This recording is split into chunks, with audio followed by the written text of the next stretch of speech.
नमस्कार। आज हम उत्तर प्रदेश के एक वीरान से इलाके में घटी एक सच्ची और बेहद डरावनी घटना के बारे में जानेंगे।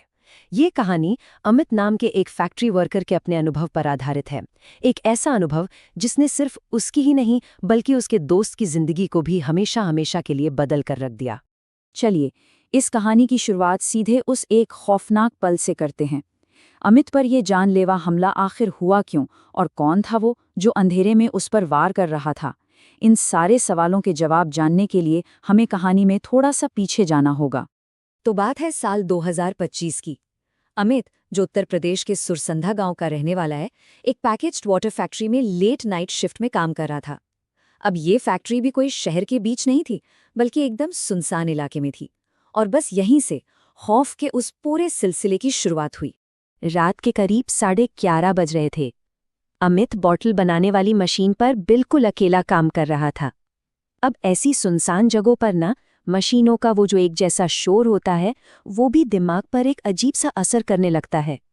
और शोर भी इतना तेज था कि बाहर क्या हो रहा है इसकी कोई भी आवाज साफ साफ सुनाई देना नामुमकिन था। और तभी उस कान फाड़ देने वाले शोर के बीच अमित को लगा जैसे किसी ने उसका नाम पुकारा हो। आवाज फैक्ट्री के पिछले गेट की तरफ से आ रही थी। अब जाहिर है, पहले तो उसने सोचा कि उसका वहम होगा, पर जब वो आवाज बार बार आने लगी तो उसका शक धीरे धीरे यकीन में बदलने लगा। अमित को लगा शायद साथ काम करने वाला कोई मदद के लिए बुला रहा होगा। वो गेट की तरफ बढ़ा, उसे खोला, पर बाहर दूर दूर तक कोई नहीं था। इससे पहले कि वो कुछ समझ पाता, वहां लगा इकलौता बल्ब एक जोरदार धमाके के साथ फट गया और चारों तरफ घना अंधेरा छा गया। और उसी अंधेरे में किसी चीज के सड़ने जैसी एक बहुत तेज बदबू फैलने लगी। बुरी तरह घबराकर अमित वापस अपनी मशीन पर काम करने लगा। तभी मशीन की जो चमकदार सतह थी, उस पर उसे एक परछाई दिखी। कोई लगभग 7 फुट लंबा आदमी ठीक उसके पीछे खड़ा था। इससे पहले कि अमित पलटकर कुछ कर पाता, फैक्ट्री की सारी बत्तियां एक साथ बंद हो गई और उसी आदमी ने अमित का सिर जोर से मशीन पर पटक दिया। जमीन पर गिरने के बाद अमित को अंदर से महसूस हुआ जैसे कोई ताकत उसे कह रही हो, यहां से भाग जा। वो अपनी जान बचाकर फैक्ट्री से भागा, लेकिन भागते हुए उसकी नज़र ऊपर वाले ऑफिस पर पड़ी, जो हमेशा बंद रहता था, और उसने देखा कि कोई वहां से उसे घूर रहा था। अगली सुबह जब अमित उठा तो उसका बदन तेज बुखार से तप रहा था। सुपरवाइजर ने उसे छुट्टी दे दी और उसके एक दोस्त सोनू को उसे घर छोड़ने के लिए कहा। लेकिन उस वक्त उन्हें यह अंदाजा भी नहीं था कि फैक्ट्री का वो खौफ अब उनके साथ जाने वाला था।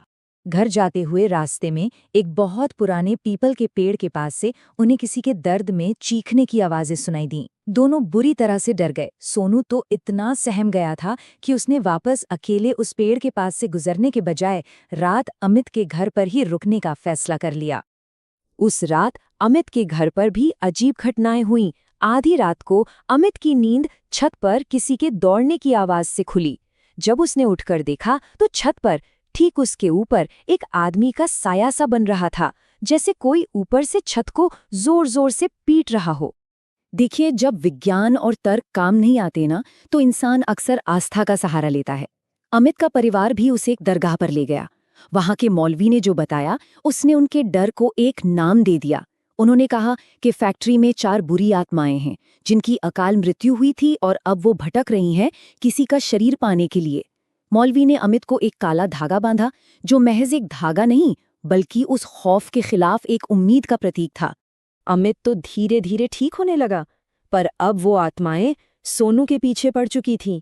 घर लौटने के बाद सोनू ने अमित को फोन पर जो बताया, वो यकीन मानिए किसी के भी रोंगटे खड़े कर सकता था। सोनू ने बताया कि उसे एक भयानक सपना आया जिसमें उसने अपनी ही लाश देखी। सोनू ने आगे बताया कि सपने में उसके घर वाले उसकी लाश पर रो रहे थे और उसका चचेरा भाई उसकी अर्थी तैयार कर रहा था। और जब सोनू ने उसे देखा तो उसके भाई की आंखें पूरी तरह से सफेद हो चुकी थी। ये खौफनाक मंजर देखकर सोनू सपने में ही बेहोश हो गया। अब ये बात बिल्कुल साफ हो चुकी थी कि उन आत्माओं ने सोनू को अपना निशाना बना लिया था। उसकी पीठ पर बिना किसी वजह के खरोच और चोट के निशान दिखने लगे थे। उसकी हालत हर गुजरते दिन के साथ बिगड़ती जा रही थी। परिवार वाले सोनू को वापस उसी मौलवी के पास ले गए। लेकिन इस बार मामला और ज्यादा बिगड़ चुका था। सोनू के अंदर से एक साथ कई भयानक आवाजें आने लगीं।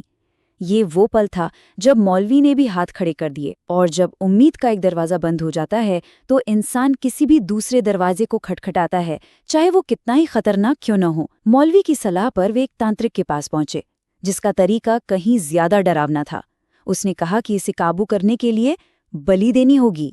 तांत्रिक ने जब पूजा शुरू की तो जो हुआ वो किसी के भी होश उड़ाने के लिए काफी था। सोनू जमीन से कई फुट ऊपर हवा में उठ गया और उसके अंदर से कई आत्माएं एक साथ तांत्रिक को गालियां देने लगी। तांत्रिक ने जैसे तैसे एक धागा बांधकर उन्हें कुछ समय के लिए तो काबू कर लिया, लेकिन साथ में एक चेतावनी भी दी कि ये सिर्फ एक पर्दा है, असली लड़ाई अगली अमावस्या को होगी। तांत्रिक के इलाज के बाद सोनू घर तो आ गया, लेकिन ये शांति बस कुछ ही दिनों की मेहमान थी। उसकी हालत अब एक ऐसे मोड़ पर पहुंचने वाली थी जहां से वापसी नामुमकिन थी। पहले 2 दिन सब ठीक था, लेकिन तीसरे दिन से ही सोनू की हालत तेजी से बिगड़ने लगी। वो अजीब अजीब आवाजों में बात करता, कभी कभी तो छत के बिल्कुल किनारे पर जाकर खड़ा हो जाता। उसका शरीर सूखने लगा था, जैसे कोई चीज अंदर से उसका खून चूस रही हो।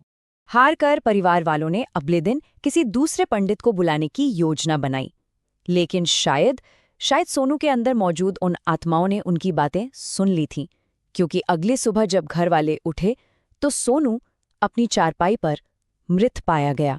सोनू की इस दुखद मौत के बाद सारे सवाल वापस उसी एक जगह पर आकर टिक गए, वो फैक्ट्री। आखिर उस जगह पर ऐसा क्या था जिसने 2 दोस्तों की जिंदगी इस तरह तबाह कर दी? तब स्थानीय लोगों के बीच की एक पुरानी अफवाह सामने आई। कहा जाता है कि कई साल पहले फैक्ट्री के मालिक ने अपने 4 मजदूरों की हत्या करके उन्हें वहीं फैक्ट्री की जमीन में दफना दिया था, और माना जाता है कि ये उन्हीं 4 मजदूरों की आत्माएं थीं।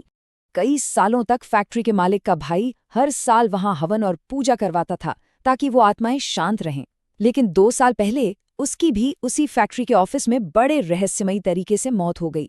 उसके मरने के बाद से वहां कोई पूजा पाठ नहीं हुआ, और जिन बुरी शक्तियों को सालों से दबा कर रखा गया था वो फिर से जाग उठी। आज वो फैक्ट्री पूरी तरह से बंद और वीरान पड़ी है। तो ये कहानी हमें एक बहुत अहम सवाल पर लाकर छोड़ देती है। जब हम किसी जगह के काले अतीत को नजरअंदाज कर देते हैं या उसे भुला देते हैं, तो क्या हम अनजाने में ही सही उस अंधेरे को दोबारा उभरने का मौका दे रहे होते हैं? इस बारे में सोचिएगा जरूर।